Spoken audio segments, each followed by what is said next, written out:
La opinión tiene su espacio en Diálogo Alternativo.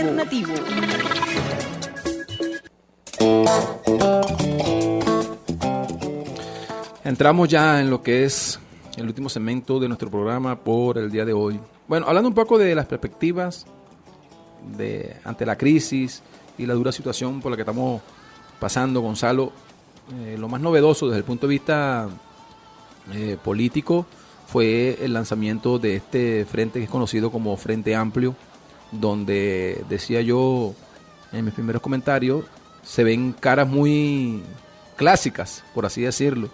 Ya citaba a Henry Ramos, a Capriles, a Ramón Guillermo Aveledo, entre otros, pero también se vieron algunas caras del llamado chavismo disidente, entre ellas la exdefensora del pueblo, Gabriela Ramírez, y también al politólogo Nigmer Evans.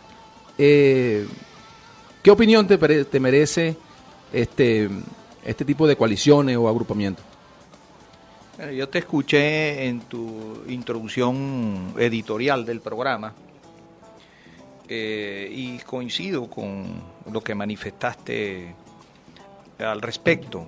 Este Frente Amplio es una especie de reedición o reciclaje de la MUD, sin algunos rostros y con algunos allí agregados, incorporados. En realidad, pues,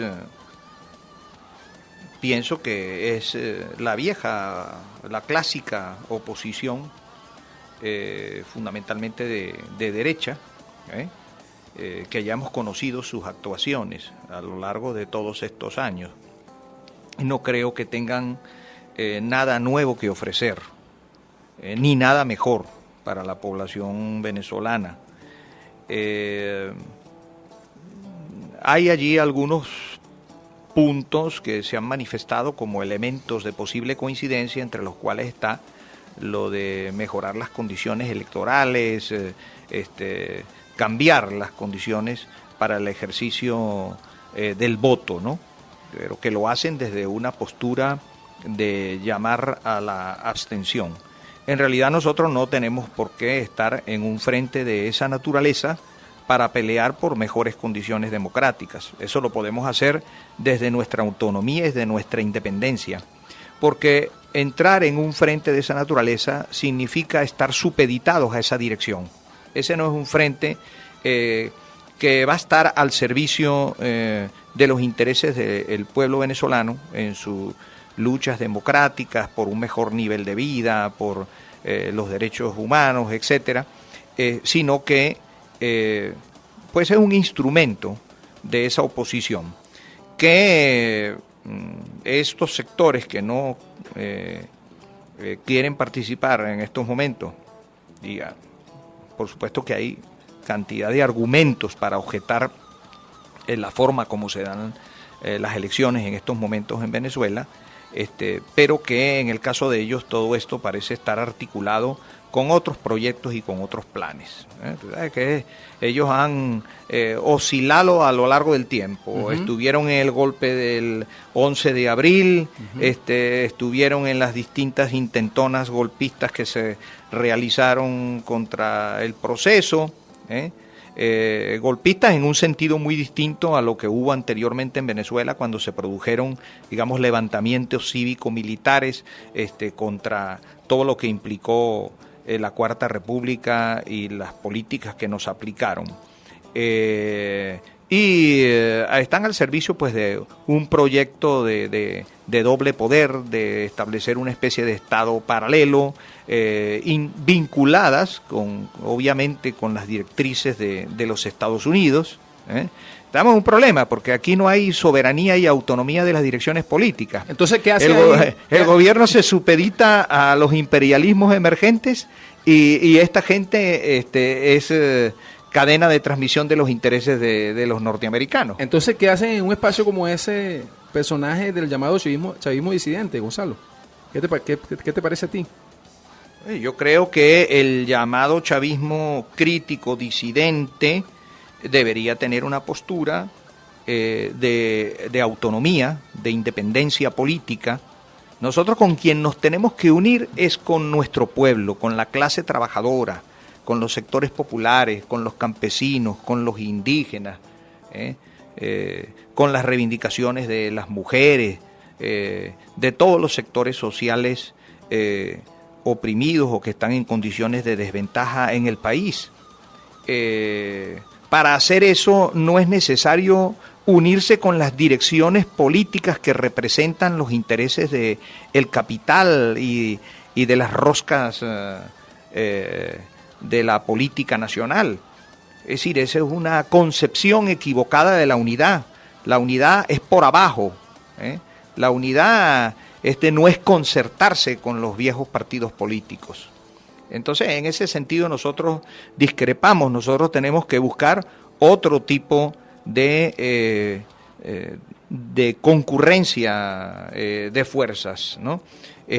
Por supuesto que todo eso pasa por la recomposición y saneamiento de las organizaciones, de los movimientos sociales, del movimiento sindical, porque están burocratizados, han sido cooptados en muchos casos, clientelizados, instrumentalizados.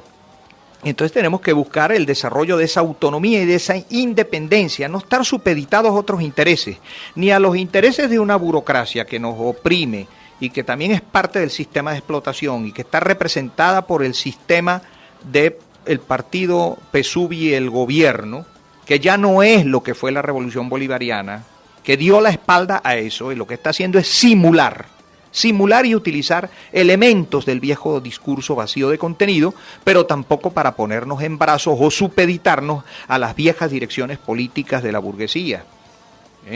Entonces hay otros caminos. Si creemos que vamos a agarrar atajos porque hay allá un grupo de organizaciones y de fuerzas y que el tema es salir de Maduro como sea, para ponerle el gobierno en las manos ¿a quién? ¿Para que hagan qué? ¿Con qué programa? ¿Con qué propuestas? ¿Con qué alternativa?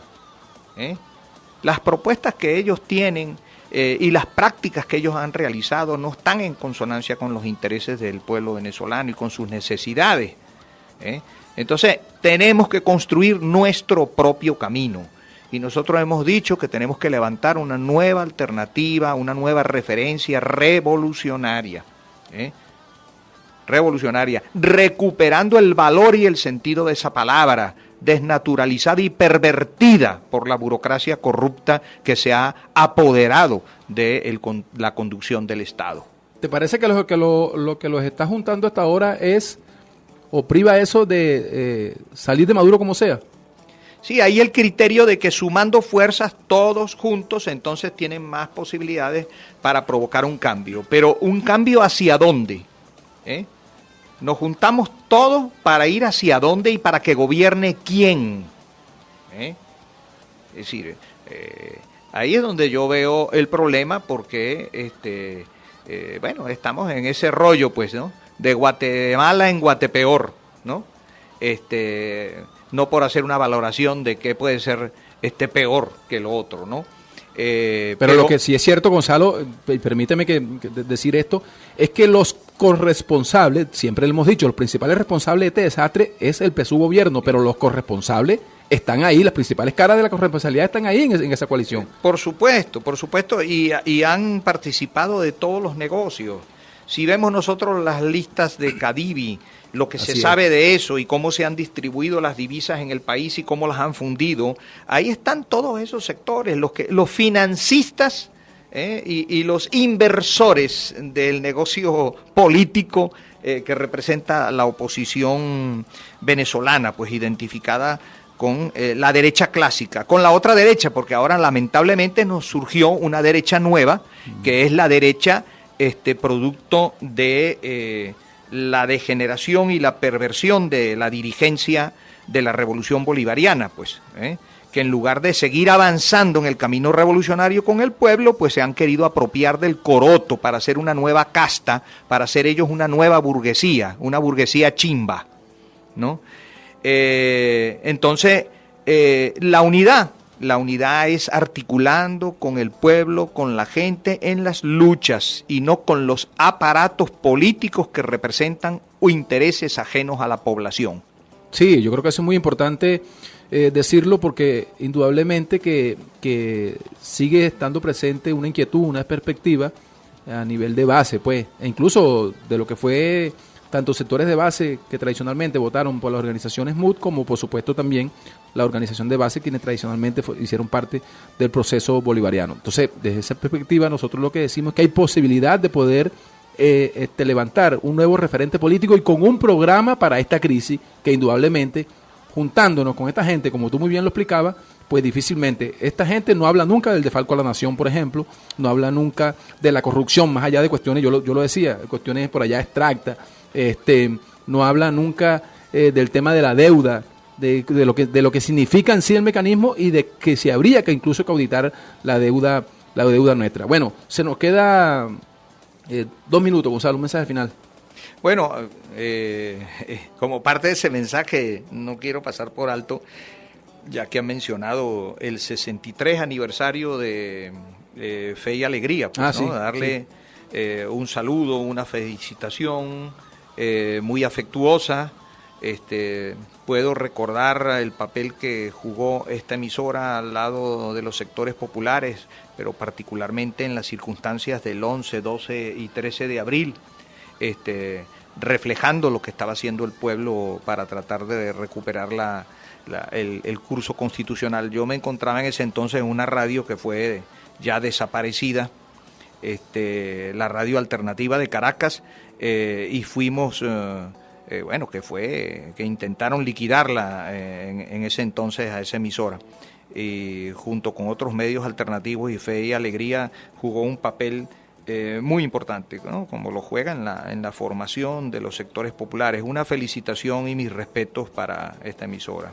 Nos unimos a ese saludo, y la verdad es que desde que tenemos la experiencia, por lo menos de manera propia, acá en este espacio, en esta emisora, pues no queda sino saludar el espíritu respetuoso y democrático, donde incluso pues, pululan distintas voces desde el punto de vista de concesiones políticas y respecto a la crisis, y que siempre apostando, por supuesto, que la salida a toda esta situación es con más democracia y nunca con menos. Entonces, nuestro respeto y nuestro saludo para Fe y Alegría. Y a ustedes, bueno, Gonzalo, gracias por haber participado acá con nosotros hoy.